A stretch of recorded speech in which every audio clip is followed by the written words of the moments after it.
عليكم ورحمة الله حبايبي، وحشتوني يا رب جميعا تكونوا بخير وبصحة وعافية. النهاردة ان شاء الله هاخدكم معايا جمعية الشعب. هي يعني احنا هنجيب بس شوية حاجات بسيطة للبيت، بس هي تقريبا عاملة عروض او حاجة زي كده عشان العيد الوطني.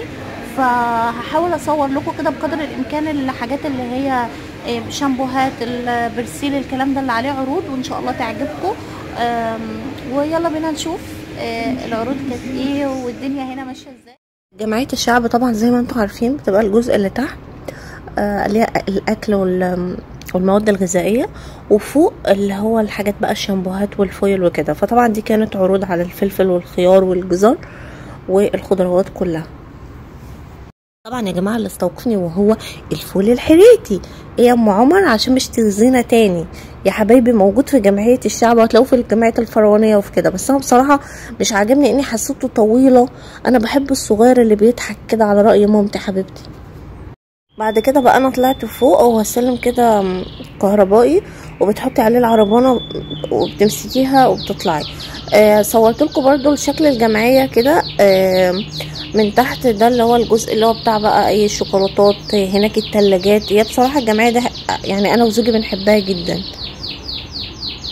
هنا بقى حبايبي هتلاقوا اللي هي المنظفات، مثلا شامبو عرض نازل من كام لكام، صابون، مثلا كريمات مع نوع زيت، كلام من ده. هسيبكم بقى مع الفيديو وتركزوا في الاسعار، وان شاء الله يكون مفيد بالنسبه لكم.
وده لفت نظري يا بنات بصراحه، انا اول مره اشوفه. يعني انا لقيت عليه شكل عبايه كده، يعني بنوته كده لابسه عبايه سودا، فلفت نظري ان هو بس لغسيل العبايات.